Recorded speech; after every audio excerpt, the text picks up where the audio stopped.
The illustrious Jabba bids you welcome. I'm going to regret this. I'm Pete Mitchell. He's Peyton Jones. And this is the Church Planter Podcast, brought to you by Church Planter Magazine.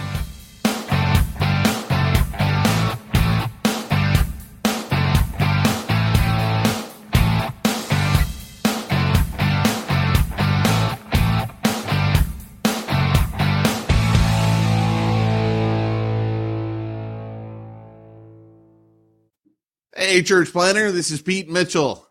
And this is Peyton Jones. Oh, I almost forgot. We're supposed to play a commercial, aren't we? Yeah, do it. Oh, okay, here we go. Do it. When I have a large project at home, sometimes it makes sense to do it by myself. At other times, I actually save money in the long term and have a much better solution if I use an expert. It's really not that much different with church planting. Church planners who focus on building their core team and actually planting the church and partner with portability experts like Portable Church Industries hit the ground running. Yes, you may have to raise more funds up front, but let me tell you something. If I could go back in a time machine and do one thing different in all the churches that I planted, I would go back and have invested that money in Portable Church and all of the super cool kit that they give you to make the volunteers and their lives much, much easier. Trust me, your volunteers will feel invested in, and they're going to give you more of what they got. And that time where people are setting up is going to be a time where it sets the atmosphere for you to thrive. If you're thinking about launching in the next 6 to 36 months, we encourage you to check them out at portablechurch.com. I'd just like to point out that when you pay for a 30-second sponsorship, Peyton always gives you a minute 10. You get so much more. You do. Church You really Planter do. Magazine. I'm just saying. And it's like it wasn't scripted at all. It's like it. Kind of. No, not even remotely. So yeah. I know on this episode of the Church Planter Podcast, we're going to be talking a little bit of Star Wars. If you're No. This is the annual. Now that there's a Star Wars movie every year, Pete and I have done it's become now an annual Star Wars episode. This is that episode. There will be no talk of church planting on this episode. Yeah, if you're looking for church planting goodness, unfortunately, there's not any on this one. We're going to dive into Star Wars. I don't even know that we can make an hour talk out of it. Oh, yes, we can. Listen, after I got home, I did a tirade of the equivalent of your mama one-liner tags for this movie. I will say this. Your comment in our prayer to God before we started the podcast was comical, because at the end of the prayer, and you go, and God, please help them get something out of our podcast, because they sure didn't get anything out of that Star Wars movie. Yes, and by the time I was ending that prayer, it had reached a crescendo akin to yelling. So there is a little bit of passion in this episode. I'm just saying. But before we get to that, we actually do have a couple of serious things to hit on. Mixed happiness and sadness all at the same time. Peyton, why don't you share that?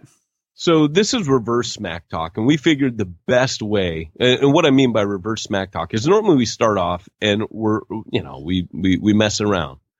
And then the rest of the podcast, we give you some church planning, goodness. But today's going to be the opposite. What we're going to do today is we're going to honor two men who walked with God, who went home this past week. And then we're going to just blow the rest of the time on Star Wars.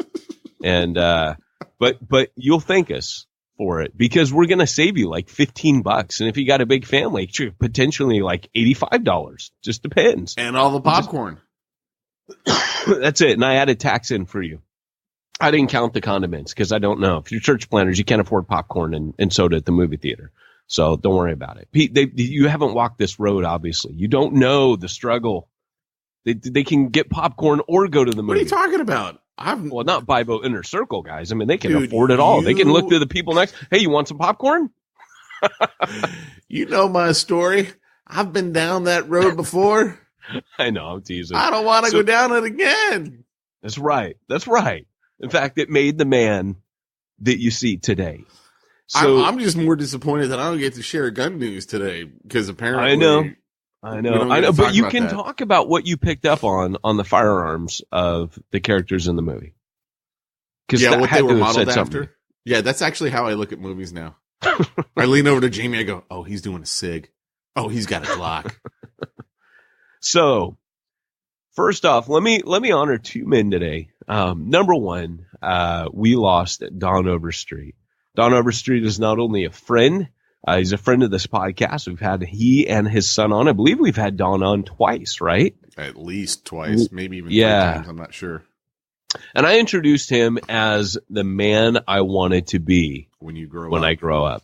And basically, you know, what I want to be when I grow up is someone who is dedicated to church planning, dedicated to investing in others, dedicated to serving church planners. Don Overstreet was a guy who did that. Now, he started off going to, at 18 years old, giving his life to mission, and he never looked back. He went as a missionary to St. Vincent in the Caribbean, and he basically planted a church there. And it now has planted about 6 or 7 other churches. It's massive. It's got a huge building now, but I mean, it was like they met in a chicken coop. They were telling all the stories at the funeral. And Don was, we called him the Don, you know, like the Godfather, like the Don of church planning, or we called him Don the Baptist because none of us were Baptists. And the way I got to know Don, 50 years, he mentors over 500 church planners, right? He came back, planted another church. His grandparents were Baptists. It started off in Kansas. And as they moved west, they kept planting churches, which is kind of like the lay preacher Baptist method of church planting that Ed Stetzer talks about in planting missional churches and viral churches. There's a history there, and there was a legacy from the Overstreet family, and it's passed down to Kirk Overstreet as well. He's the son of Don, or Don Rides Again, or the second part of the O Street Boys. And basically, Don, man, I'm telling you, we went to this funeral. I told Kirk beforehand, I said, just make sure it's a big place because there are going to be a ton of people there. And there was a packed out room. It was set for Ukaipa. Don had really hooked up the biker church communities with support through North American Mission Board. He was all over LA. The last time I spent with Don was about 6 months ago, and we walked the streets of Skid Row. He was the guy that he listened to the heartbeat of the city, man. He knew the pulse of Los Angeles, and he had started a charity called LA Reaching LA. And it was basically about churches mobilizing them to reach Los Angeles to go into the poorest neighborhoods. He wrote multiple books. One is called Reaching the City. And in that book, he starts off talking about how he took a pastor to, a neighborhood in LA, and the pastor just was unsettled. And like, I've been in no way equipped to minister in a neighborhood or community like this. And Don writes, sadly, this pastor's church was 1.5 miles away. Right. It was just, and so Don was very much like, he was that, like, you always wondered, like, how did you not die? Right. Because he looked like Bill Gates, as nerdy as all get out. I'll never forget the first time I met him. He confessedly said, I am a nerd. I am a total nerd. Guy was a book reading animal, super smart, but super down to earth, ate junk food like there was no tomorrow, survived a liver transplant, multiple bouts with cancer. And like I said, he has left a legacy of people. But the best legacy was when his family got up there and said, you guys all know Don, the gospel minister, the streetwalker, the you name it, church planting mentor. What you don't know is Don the dad, Don the family man. And they just told story after story. And none of it was surprising, His daughter did say, one thing you don't know is he could cuss with vigor. Really? And everyone started laughing. And then she goes, I can't tell you how many times I heard the word dadgummit growing up. which is kind of funny because the other day, Pete and I were trying to get this podcast off the ground on Friday, and my laptop was not doing it. And so I'm in my office right now, but Pete had to play me the calm down, ding, diddly, ding, diddly. They did the best, which is, what we like to call Baptist cussing. So I remember watching a video right before we had him on the podcast, and it was a video of it could have been that island that you just mentioned that he planted a church. He was there somewhere down there in that area of the world, and he spent the night in a dude's cell who was being executed the next day. And they just spent the night praying and singing. And I was just like, dude, how crazy is that? Yeah. Like, he knows what's going to happen to him. The dude knows what's going to happen to him. And you're like, look, I'm just going to spend the night, with you. We're going to pray and we're going to sing. We're going to worship God all night long until your execution. I mean, that to me, I was like, I don't even know what to think, just wow. I don't know that I could do that, Yeah. Well, you probably could. I don't know. When I had my dog euthanized, I just had to leave. I was going to say you saw Wind River. Yeah. You know what to do now. You got the skills. But imagine, okay, look, if it's a friend, that's one thing. I mean, like a friend, but it's another one. It's like, dude, man, that's tough. Man, you know what's going to happen to that guy. It was crazy too. Here's a funny little story about Don. He, when he was in St. Vincent, there was this lady that had all these kids, and she was like a single mom, and tongues wagged when he kind of got friendly, not friendly with her, but you know what I mean? Like was inviting her over to the church. And anyways, her kids start coming to the church. And he goes and picks them up, and brings them back. And this is on a Caribbean island where, like I said, they're like meeting in a swept out, cleaned out chicken coop, outside in the chicken coop. That was all they had. And so, anyways, the kids stopped coming one week, and he goes over and says, "Hey, is everything okay? Like you guys are here every week." And she said, "Well, the kids told me you're serving them Kool-Aid." And of course, the whole thing had this is like in the 70s. I think it was like 1977. The whole Jim Jones thing with the mass Kool-Aid for suicide had just happened, the cult. Those of you that aren't old enough to know what I'm talking about, there was read a history book. Yeah, there was a cult massacre where Jim Jones proclaimed to be the Messiah, took them all down to Guyana and made them drink suicide. And so that hit the news. So he had to promise them no more Kool-Aid. I promise. No, I won't give them any more Kool-Aid. And so anyways, he stopped serving Kool-Aid. But anyways, all those kids, every single one of those kids, like 3 or 4 kids, is now in ministry. Wow. And the church, of course, exploded. But I'm telling you, what was more amazing than anything else was Don Overstreet's heart and tireless, unrelenting commitment to church planning. Don absolutely believed with all of his heart that the fastest way to get the gospel out was to plant churches. Yeah. The other thing about Don is something that, and this is kind of cool. This is really touching. Kirk went through Don's library, and the guy read probably about, 10 to 15 books a month. But he had on his armchair, Reaching the Unreached. And that's because his trash was full, but don't take it, You had to take that moment from me, didn't you? I did. But I saw Wind River. I had to take the moment. And but he was giving it out like crazy. And he was just so he was amazing. And Don Overstreet. And we'll probably post on the Church Planter Magazine Facebook.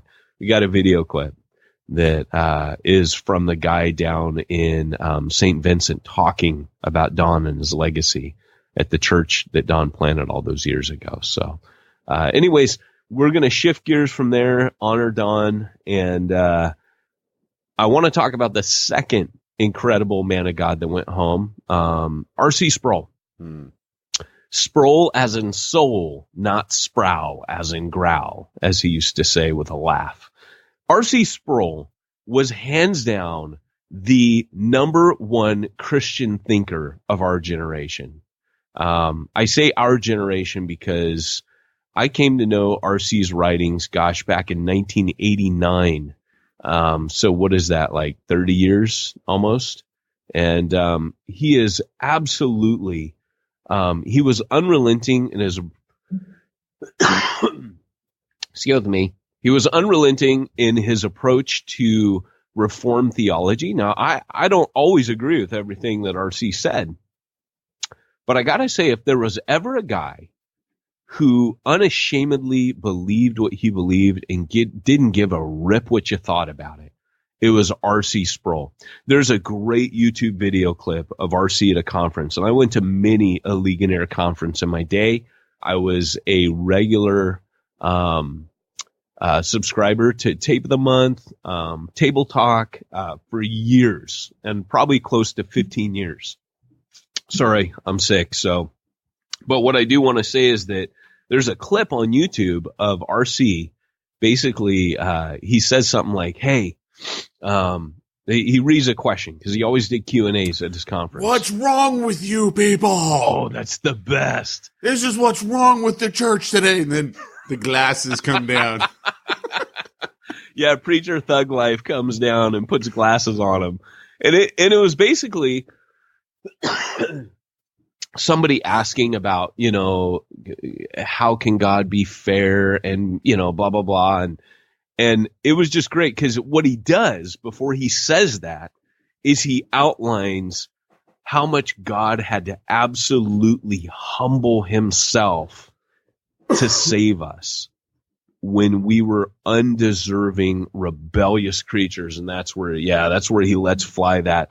What's wrong with you people? And it was the second question. Why is the punishment so harsh if he's loving?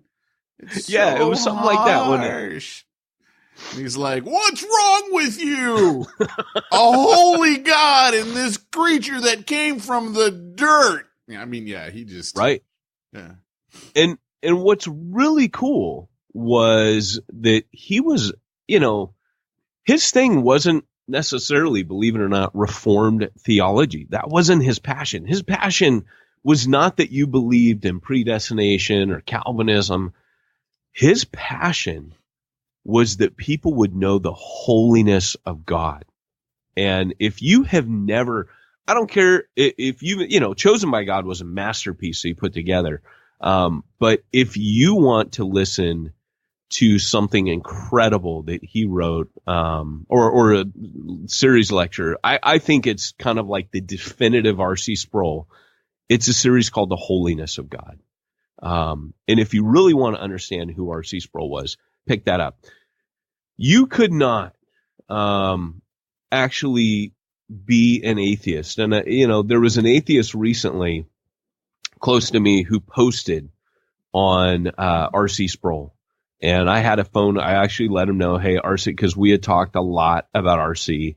And I said, hey, I just want to let you know R.C. Sproul has gone home, this and that. And I'll read to you what he wrote. This was his tribute because he posted. He said, this is disappointing to me. My friends may be surprised to know I admired this guy, but that's because they confuse my atheism with God hating. The two concepts are diametrically opposed to each other, as you can't hate something that doesn't exist. However, to not understand the theology of the religion that is so intertwined in our culture is nothing short of willful ignorance. And if you want to learn, this is the guy to go to. So many Christians are a bunch of wishy-washy, babbling morons with no more understanding of their own faith than I have had in jet propulsion systems of the Starship Enterprise. But this guy was a great critical thinker. In my opinion, the last of an era. I always enjoyed listening to him break down the tenets of the faith, leaving me with that, well, no crap moment. He tied concepts together and then broke them apart again. So you could see that they've been consistently applied from one end of the Old Testament to the other end. Sheer brilliance. As an atheist, I have no substantial bit of evidence to support an afterlife existence. The best I can ever hope for is to leave my mark on the world and to create a legacy that lives on in the minds of those who survived me. And I think Sproul nailed that.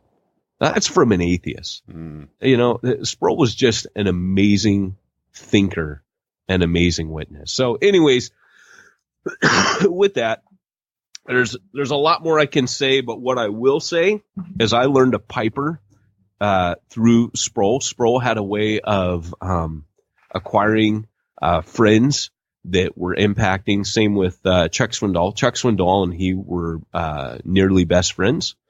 There's a lot you can read. I posted something about Sproul. Sproul started off ministering to college students. He was student ministry. That's why Legionnaires is primarily an educational ministry to the average Christian. So you could do far worse than getting involved with R.C. Sproul. I actually started, I would say, a lot of my theological training before I went to seminary.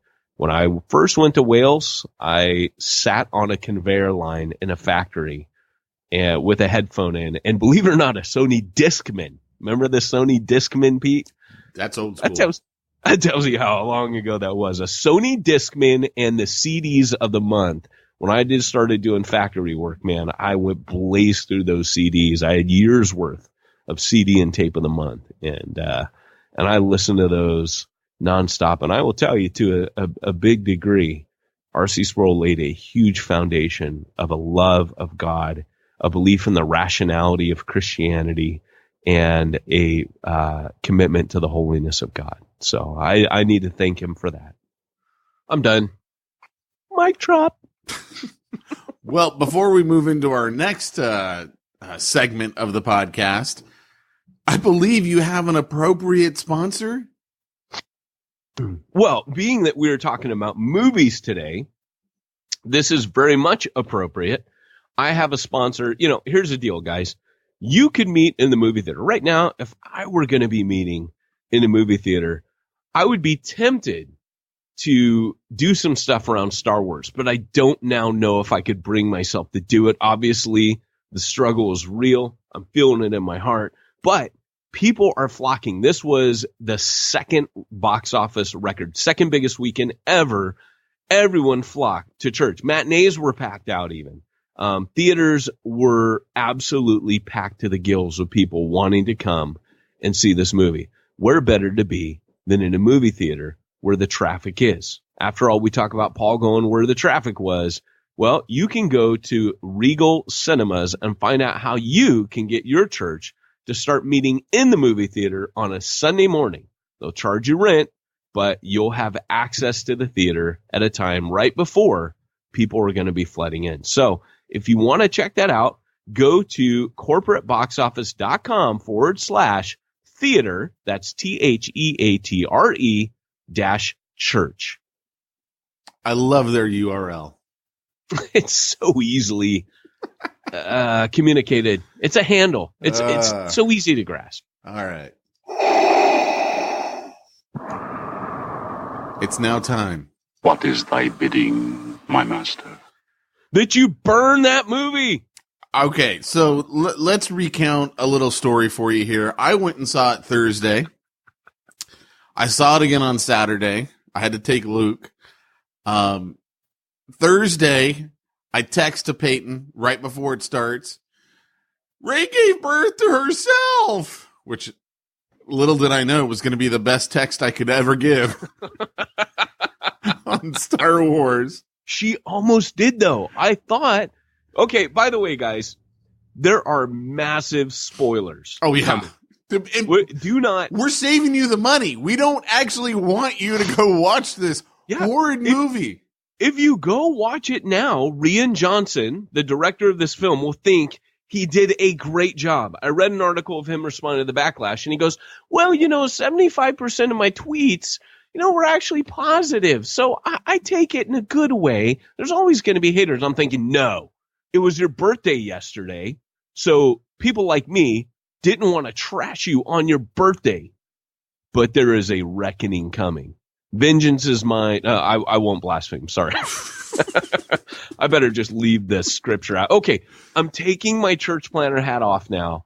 I am just Peyton Jones, Star Wars fan of 40 years. This is the 40th year anniversary. How could you do this on our anniversary, baby? That's what I'm saying. So Friday, Peyton texts me. No, he calls me, and he's like, how could you not call me? How could you not text me after you saw the movie?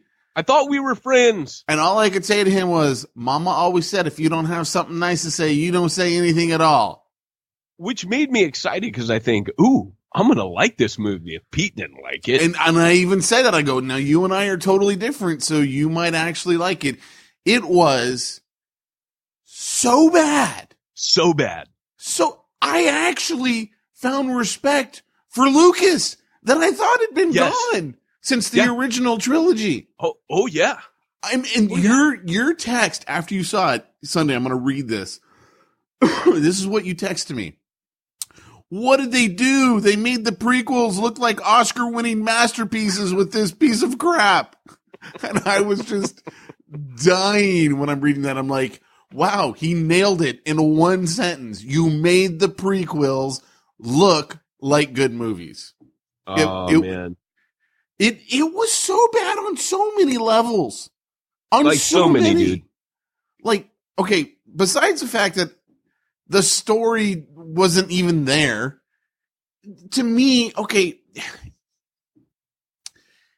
did we just decide that we're going to, like, take everything that we know about the Star Wars universe and just forget about it? Because let me start off at the very beginning.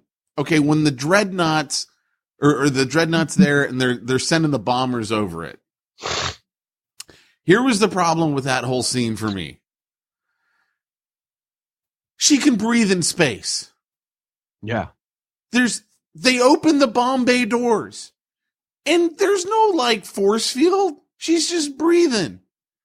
Yeah, but like, did they decide to do that after she had passed away? Because she was like frozen. Not her. Oh. No, I'm talking the bombing of the dreadnought. Oh, right. Yes, I know. I was thinking the same thing. And secondly, I'm like, there's no gravity in space. Right. You let the bombs go, they're going to float away. They're not going to go down. Like, what are you doing? Yeah. This is stupid.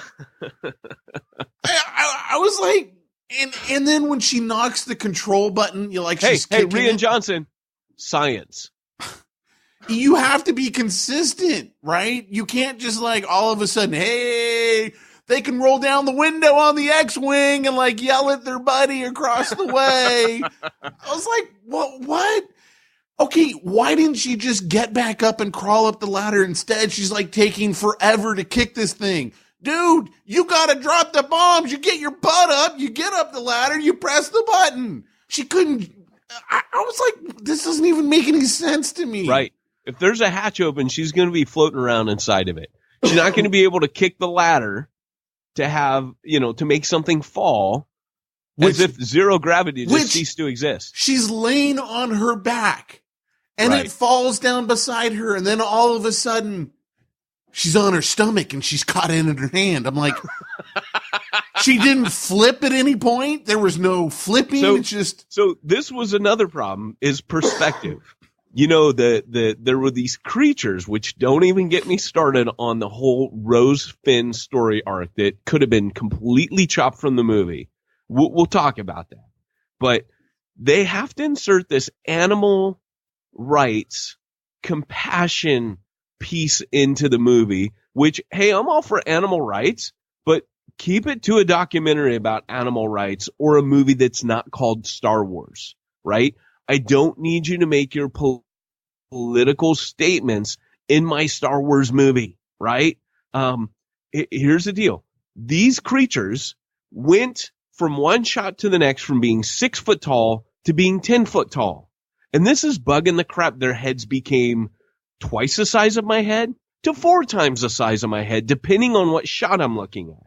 Then Yoda's ears. Oh my gosh. Even my 8-year-old daughter noticed Yoda's ears kept changing size, shape, alignment. They were bent over permanent. Sometimes Yoda has the permanent bent in his ears in the concept art. These ears were not moving, but each time they showed a shot of him, one ear was super small, one ear was super big. Both ears were big in the next shot, and one was flopped over, one wasn't. I'm telling you, there was the laziest amount of editing and directing on this film I've just about ever seen. Well, the best part to me with that whole Yoda thing, because you and I were talking and you said something about Yoda This is before you'd seen it, and I go, oh, wait till you see the scene with Yoda. No, here's what you said. You go, oh, don't even get me. Because I said something about Yoda, not realizing he's in the film, and you go, oh, don't even get me started on Yoda. And when I'm watching Yoda, literally, it's supposed to be the moment where you're like, oh, like you're mystically, like you're going to float off into the air, and you're so excited that Yoda's here talking to Luke. And again, every line was poorly delivered, like Yoke turns around kind of like, oh, hey, Mark, like on the disaster, he turns around like, oh, hey, Yoda, like, are you kidding me? Like, just like, oh, hey, Yoda, you're here. And then Yoda, when they show this shot of him, I literally laughed out loud. And that was my testimony during this whole movie, is the guys next to me obviously were really into this film. And I could tell I was irritating them because I kept laughing at the wrong times. He looked like Buddha. It was bad. His CGI was so bad that it was like Yoda's fat cousin. It was like Yoda had become Buddha. He's been eating a lot in the afterlife. He had another neck. Not only that. He had another neck. I tell you, I will never walk into a Chinese restaurant and look at that shrine by the door on the counter the same ever again. Every time now, I'll think Star Wars. Thanks. Well, and then all of a sudden, the dead Yoda brings down lightning to burn up the tree. Right? Yeah, with his little finger. He just points with his finger. He's dead. He's dead, everybody. Dead. Right. I was like, oh my gosh. And then, I don't know if you noticed this. As Barry said, though, Yoda went all Church Zero on the Jedi religion. And I'm not giving you a cha-ching for that. That was Barry. Oh my gosh. Well, the thing is, I don't know if you noticed this, because I didn't notice it until the second time I saw Star Wars, when I saw it on Saturday, because I had to take Luke to go see it. He really wanted to see it. Now, in all fairness, it was way better the second time. I mean, way better. And it had probably something to do with the fact. I heard that. It probably had something to do with the fact that I slept 2 hours of it. So, I mean, it was a lot better. I woke up just in time for the very end of the movie. The last 10 minutes are gold. They are gold. That was a great way. I will give them this. Okay, so. No, before we go there, because I don't want to go there yet. Okay. I don't know if you noticed this. Maybe you did, because you pick up on this stuff. But Luke had already taken the books out of the tree and stuck them on the Falcon. He did? Yeah. I didn't notice it till the second time I watched it. At the end, Finn opens a drawer. There's the books. And he put something in there, took it out. It was when they're like leaving the salt planet. So I'm thinking, well, then what was the whole big hubbub about? I'm going to burn the tree. You knew you already took the books out and stuck them on the Falcon. That makes that whole scene even stupider. Like, right. What? And now Yoda burns up the tree. Did he not realize you taking him out? Were you trying to fool Yoda? What?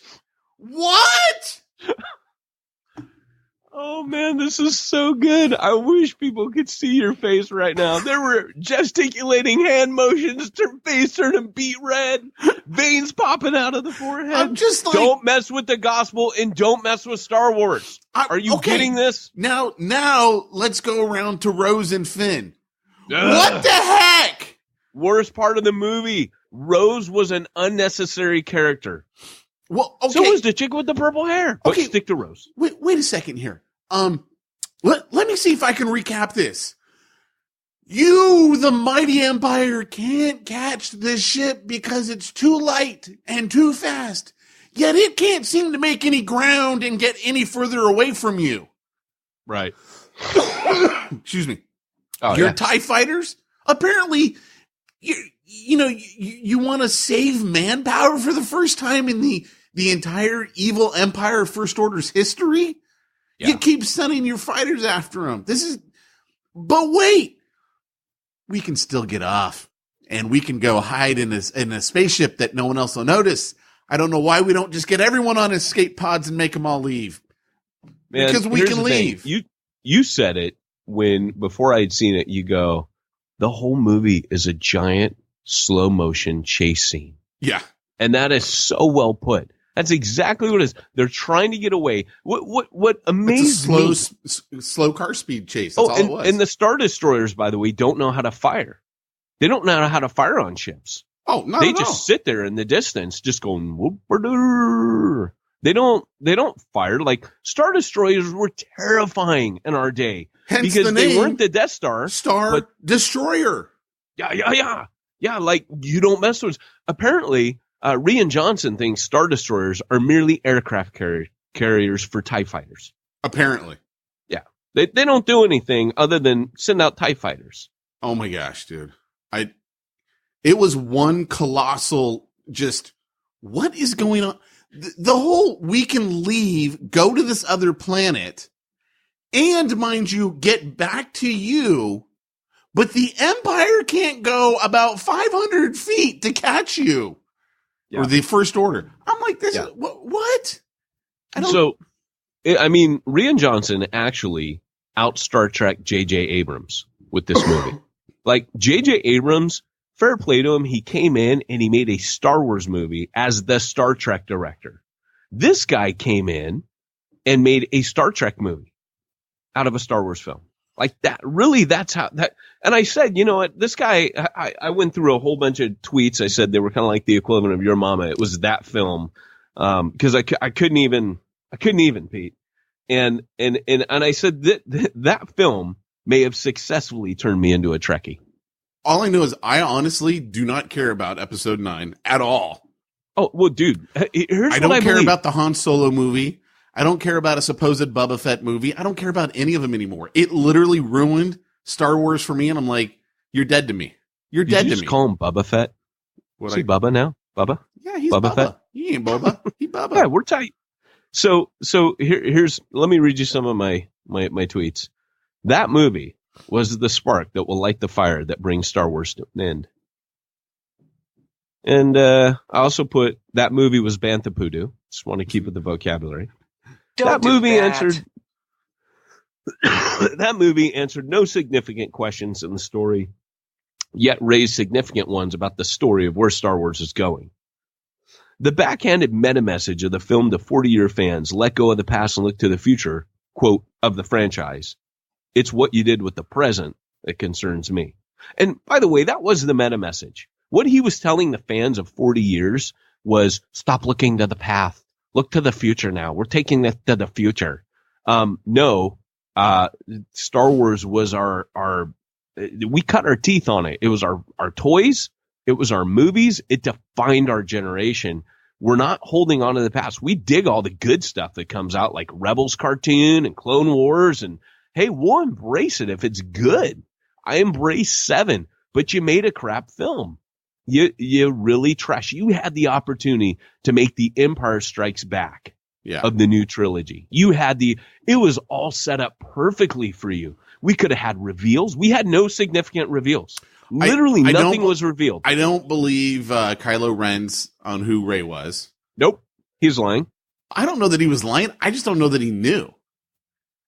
Yeah, he was manipulating her. Yeah, he definitely was manipulating her. And here's another one. If he keeps going like this, Last Jedi should be the last Star Wars. And then I put, that movie was our last hope. And then I quoted, no, there is another. I'm just hoping JJ brings it back, baby. That's all. Look, here's the thing. Rogue One was an excellent movie. Excellent. You know why? Because it was an adult Star Wars film. They made that for adults. That's why you liked it. I liked it because it was good. It was good. But it was age appropriate to you. The fact that they had to go back and save Rogue One, they realized they'd done it wrong. They went back to tons of reshoots before they released it. Remember all the stuff that they showed in the original trailer that wasn't in the final because they changed so much of the story. Did no one watch this movie before they released it? Did no one go, oh, we need to sorry guys, man, it's a cold day here on the Church Planter Podcast. And we're a bit emotional. Let's be honest. We're emotional. Did no one realize, Rian, you've hurt us bad. They needed to Rogue One that movie? They needed to go back and reshoot it? Oh my gosh. So here's the thing too, right? Like people were asking me, like, are you going to go see it a second time? It's better a second time. That is a very terrible antidote to what hurts me. Oh, it hurt really bad when you cut yourself. Just put a knife deeper in the wound. Yeah. Cut it again and it'll feel better. Yeah. The first cut won't hurt so bad. I love how you get a little bit of a slur there and you kind of go in the childish voice. I love that. Well, because I see this, I do see it. Someone called me old on Facebook. They made me the old guy who doesn't want the new ways. I do. I think 7 was amongst the top. I honestly think good. 7. It was good. 7 was like maybe one. 7 was worthy of the Star Wars name. Not only worthy, but I actually put it up there with Empire. It delivered a powerful punch, didn't have wasted lines. And here's the thing. In this movie, there was so much wasted scenes. The sets were bland. There were wasted throwaway lines. My favorite being when the guy looks down, like when you first see the snow footprints, He looks down, puts his finger in it, puts it to his mouth and goes, salt. Yeah. I read one commentator. Really? Is that the creative?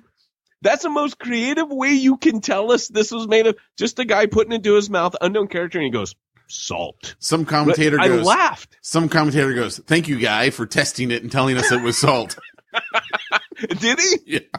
So I wasn't the only one because I laughed out loud. I kept laughing out loud at parts because it was so ridiculous. I told you if I wasn't crying with disappointment, I was laughing with the absurdity of how bad it was. Yeah. Like it was just a bad movie. One of my quotes was, one thing I never understood in the Star Wars world, because I didn't understand it on Hoth, and I didn't understand it here with the Darth Death Star tech, you know, the big whatever they called it, the thing that was going to shoot the door on the planet. Why do you guys land that stuff so far away from where you're trying to get it to? I've never understood that. It's like you're coming down from space, just park it where you want and then blow the door up. That's a good point. It never made any sense to me. Even on Hoth, it never made sense to me. I didn't get it. You know, the only part during that scene when Finn is racing towards the battering ram cannon, which is weird. That's just weird. But anyway, so he's racing towards the bed. They just happen to have one of those with him. They're like, oh, before they even get down there, they're like, hey, everybody, we got that. They ruined the AT-ATs, by the way. They were stupid. Hey, let's change those. What did you not like about them? Just the way they looked? Fat legs. Gave them fat legs. Well, they did the fat legs that way they couldn't tie the cords around them and trip them. Oh, well, to see if they had explained that. That'd be kind of, I mean, you could have had that dialogue. Someone saying. Well, yeah, it probably would have been the same guy with the saying. Dang it, if they hadn't given them fat legs. We could have put a cord around it. And you would have had to run up to the AT-AT, though, touched it and stuck his finger in his mouth. Thick legs. Or how about the scene when he's now called Rebel Taster. When Rebel Hux Taster is like, guy. I think you've done enough, and Kylo Ren like blows him, just force blows him away, and then the other guy's I'll lower you down right now. Remember that? And Rian Johnson decides, hey, you know that Kylo Ren helmet? It's really dumb. He looks so cool when he doesn't have his helmet on. I'm going to have him in his very first scene smash his helmet to bits. Right. So we never have to go back to him being this Darth Vader-like character. Hey, great move. Because, none of us like Darth Vader in the helmet. We wish he was running around the whole movie as Egghead. It was That's one of the coolest helmets fans. ever. I loved Kylo Ren's helmet. Absolutely. And the way he talked. Yeah. It just was like, it was kind of like watching a Metro man make a Star Wars film. A Metro, I'm sorry, I can't say it any other way. He's a Metro guy made a Star Wars film. It's like, I don't like that mask. It feels foreboding to me. It makes me uncomfortable. And I can't, Pete. I can't. Yeah. What about Snoke? Snoke with the whole. Snoke was rad in episode 7. In this, you know what he was like in this? He was like Gollum, the Mount Doom survivor. You threw him in the fire at the end of Lord of the Rings. You thought you killed him, but he came back all burnt up and with holes in him. And now he's like, yes, my precious. It was Gollum. Yeah. And in fact, wasn't it the same actor? Anthony Serkis, right? Isn't that his name? It was the same actor as Gollum. Like, Snoke was rad in episode 7. Yeah. In this one, he was like a dirty old man. And then they kill him like that. Like, yeah, he's dead. Yeah. Yeah. Oh, he can sense Kylo Ren's every thought except while he's turning the lightsaber to face him. He didn't notice that either in the corner of his eye or feel it in the Force. No, because he's like, see, he's turning the lightsaber to strike his true target. And that's why he's a Sith Lord. He knows that at every opportunity his apprentice is trying to kill him, but didn't see that one coming. Right. Yeah. And now he turns on his lightsaber. Yeah, and then what could have been cool was his guards, Snoke's guards. Oh my gosh, wasted. First of all, he's dead now. If I'm a guard and you kill my charge, dude, I'm getting the heck out of Dodge, man. I ain't dying with you. What are you, Not crazy? Only that, who are these guys? These guys were tougher than the 2 most powerful Jedi in the world. Right. They were tougher. They almost didn't make it. Yeah. Yeah. Stupid. I mean, in the choreography of those fight scenes, here's what I felt about every fight scene and every single line of dialogue almost in the movie was it lacked punch. It lacked impact. So, for example, most of the lines were dumb. They were going for this emotional impact and completely deflected missed. And then the action scenes, like, I don't think I've seen a fight scene in Star Wars so poorly choreographed. I'm even talking New Hope. Even in the New Hope, the scenes where stormtroopers are shooting and missing were still well done. Right? The way that they were angled through hatches and shooting up across elevator shafts and Luke swinging across or Han Solo running after stormtroopers and the stormtroopers running back after him with him screaming down the corridor. They were, the way that the lightsaber, even though it wasn't very action packed, Darth Vader and Obi-Wan Kenobi fighting through that opening and Luke being a witness and the stormtroopers sitting there and just staring in disbelief as they're watching Vader fight. There was just an emotional, it was just well done. It was well crafted, these scenes. And in this, it just wasn't. Luke's thing where he wiped the dust off, that was rad. I got to say, we'll get to the end scene because I did appreciate that. Everything about that I liked. I did to a degree. But it needed to come way earlier in the movie.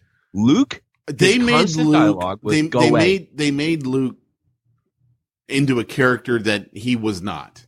Right. I understand why Luke was like, or Mark Hamill was like, yeah, he did everything wrong with Luke. Because he did. Like, from the second Rey gives him the lightsaber and he throws it over his shoulder. Right.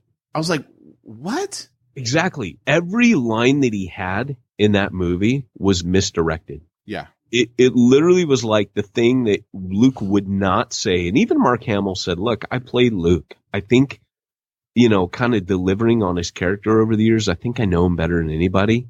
I developed him on screen. So he kept saying, Luke wouldn't have done this. Luke wouldn't have acted this way. And what fascinated me was reading an article about Rian Johnson, that when he comes in, he says, I had to figure out what Luke was doing on that island and to get into his head, because Rian, that wasn't your job. Your job was not to get into his head. Your job was to talk to everyone else who wrote that and put him on that island in the very beginning and figure it out and continue the story. Yeah. We didn't need you putting your millennial spin on it. Sorry, millennials. I'm not against you. Is he a millennial? I don't know who he is.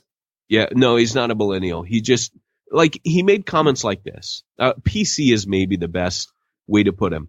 This is what he did. He decided. Now, I love the fact that Disney, and as a father of girls, I think it's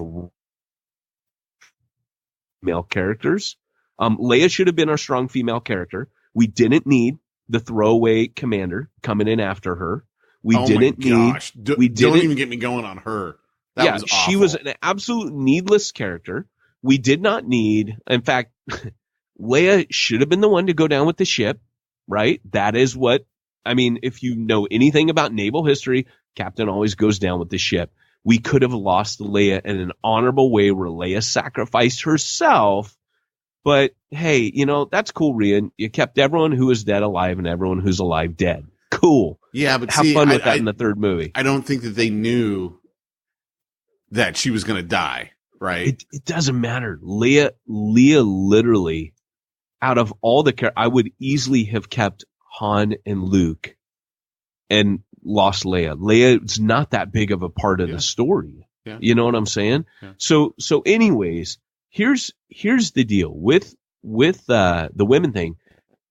I'm all for having the lead characters in both Rogue One and 7 be women. I almost think Rey is cooler than Luke, right? There's just so much about Rey in 7 that she was such a rad character. I was like, I kind of like her better than Luke. Certainly not in this one. In 8, she's terrible. She hardly is even in the film in 8. And so here's the thing, but he made this comment recently when they give him the next trilogy he's creating, shudder. They said, cause they're giving him the next trilogy. Next trilogy so of what? He makes the comment of what? They're giving him the next Star Wars trilogy. Star Wars. Why? Disney's going to make yet another. Oh yeah. They're making another. And Rian Johnson, see, JJ will come back and close this one.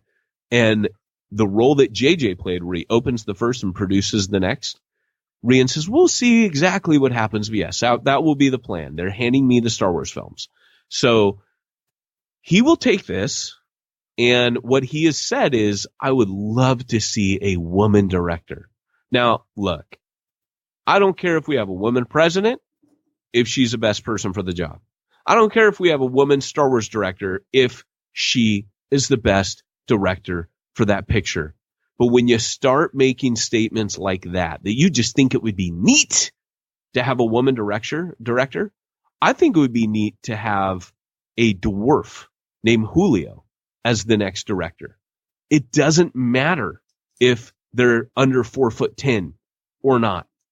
What matters is they're a good director. So right away it tells me that what he's going for is not a good Star Wars film. Yeah. He's got a whole other, like I said, he's throwing animal rights in there. I'm all for animal rights. I'm not an animal. I didn't care about guy. the animal rights part. I really didn't. But that whole story was so poorly done. Well, you're right. Because the side arc was so poorly done. Oh, because we let them free on an island that they're going to be able to get them back in about 10 minutes. It was worth it. I'm like, no. Yeah. He makes his point. He got all in that. He got animal rights. He got rich people are evil. Shout out to Bernie Sanders. He got, and you can only make money off of war. Oh, and making money off war. The war's all about making money. So those 3 things which by the way is not accurate. Hitler was not in it to make money, right? That's not why Hitler went to war. Kim Jong-un is not doing what he's doing because he wants to make a bunch of money doing it. Your worldview, sir, is not correct. And I love it when people that have these weird worldviews brush up against reality in history because it doesn't fit your theories. So all that kind of stuff to me is just because I'm a fan of history. I'm a student of, I read, it's just not true. It sounds great. It's wonderful in a soundbite, but it's not true. Yeah. Okay. So the final scene with Luke Skywalker, I didn't realize it was a force projection. I just kept thinking, did they not realize he had gray in his beard in the last scene and now all of a sudden he doesn't? Like, right. Because the movie was so bad that by that point I was like, are you guys just that bad in making this? Right. No, literally, Pete, I said it out loud and again irritated the people next to me. When he appears, he walks through the door and he appears to Leia. I literally said out loud, oh, he got a haircut. Because now his hair is not shaggy. It's short. Just like the scene when Kylo Ren collapses the wall on him at the Jedi Academy. And it was and he looks completely different in the face. Yeah. So I don't know. And the beard was dark again. It was well trimmed. Oh, that's what I said. I said to Andrew, I said, oh, he got a haircut and dyed his beard. I literally leaned over and said that. And this is the thing, is looking at all of these things, it was just lazy filmmaking. Yeah. It wasn't attention. Like you said, didn't anyone watch us? Kathleen Kennedy, are you listening to the Church Planner podcast right now?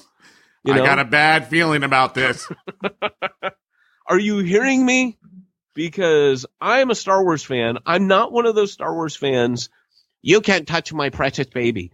The people told me, oh, they throw you for a loop. Oh, I got to process this. Oh, there's a lot of twists. You know what the twists and turns were? Nothing important. No reveals.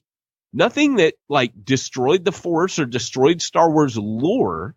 Like you actually did all these twists and turns that weren't important. You staged a coup that didn't matter.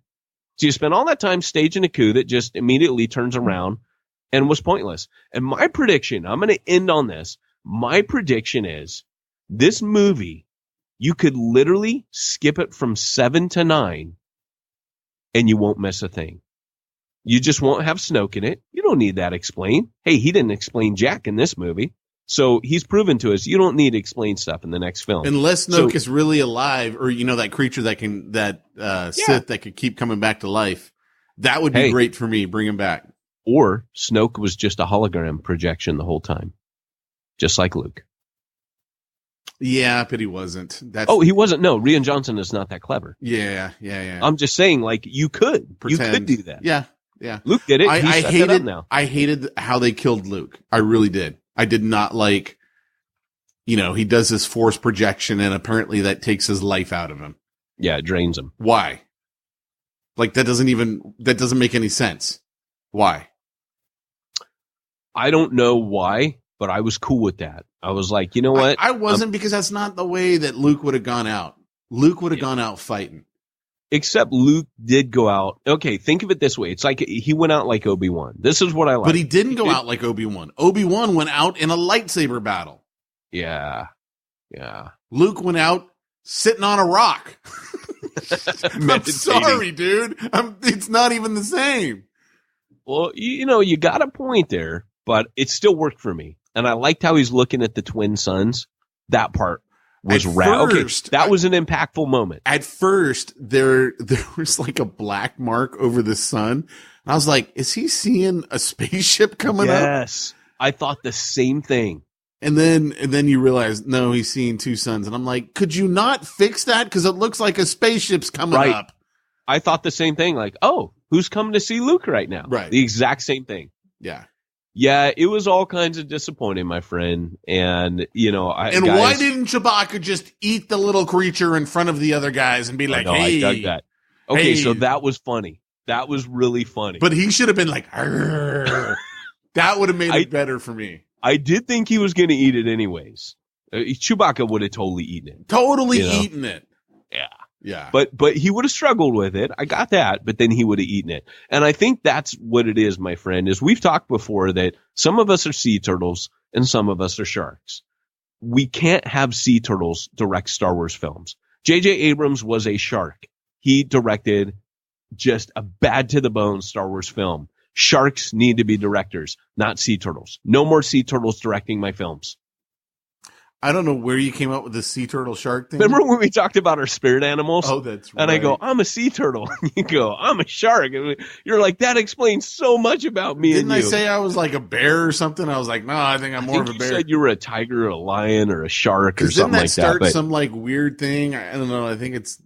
Hey, yeah. I did interview a church planner today who told me, and I think this was a secret message to pass on to you.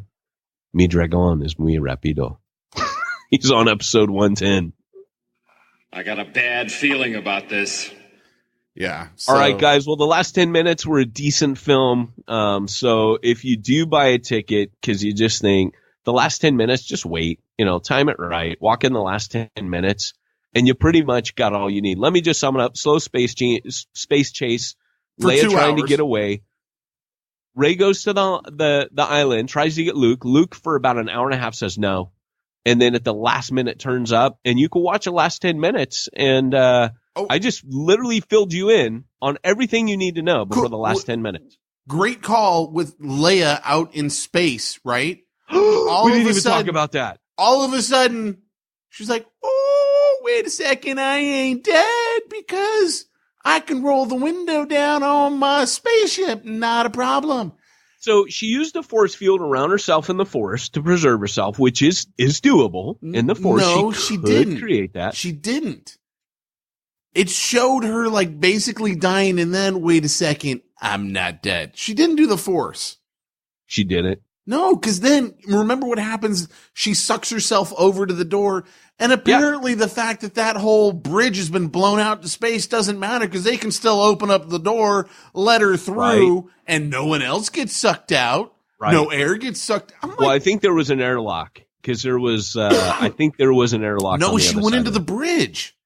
Right. She didn't go in through an airlock. There was no airlock. Watch how stupid it is. Again. Yeah. It doesn't matter. Like Space I said, doesn't matter. Like I said, science. Yeah, space doesn't matter. But hey, Pete, I got to go because, I don't have anyone to do my bookkeeping for me. What? No. But, Pete, if I did, it would save me so much more time to finish out this important annual episode of the Star Wars Church Planner podcast. What could I do differently for next year? I think you need to go on over to simplifychurch.com. What will they do, Pete? Everything, including making your Star Wars movie the way it should be made. That's what Simplify Church does. And end of year tax receipts, which, by the way, is coming right up. If you don't know that, you got to give those to the IRS coming up in a month or two. If you don't know that end of the year tax receipts are coming up, you really need simplifychurch.com. Yeah, you do. Yeah, the IRS definitely wants you to. The IRS frowns on you not turning in stuff like that. Yeah, they need to track all that money, and you don't need to. So go to simplifychurch.com. And with that, guys, thanks for joining us for the annual Star Wars episode of the Church Planner Podcast with Pete Bubba Fett Mitchell and Peyton Jabba Homeboy Jones. And we will see you next week where we talk tons of smack talk, and then we talk church planning.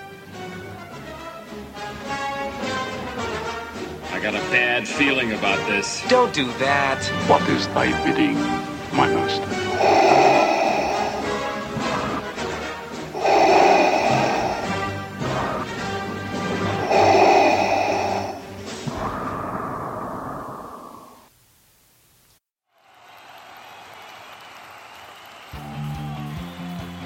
Thanks for joining us for another weekly episode of the Church Planner Podcast with Pete Mitchell and Peyton Jones. We'd love to hear your comments on this episode of the Church Planner Podcast. Visit us online and let us know what you thought at churchplannerpodcast.com. If you subscribe to us via iTunes and have enjoyed the podcast, leave us a positive review. The more positive reviews we receive in iTunes, the more iTunes will promote us to other church planners who would benefit from this show. This podcast is brought to you by the Church Planner Magazine, which is available in the iTunes newsstand or online via churchplannermagazine.com.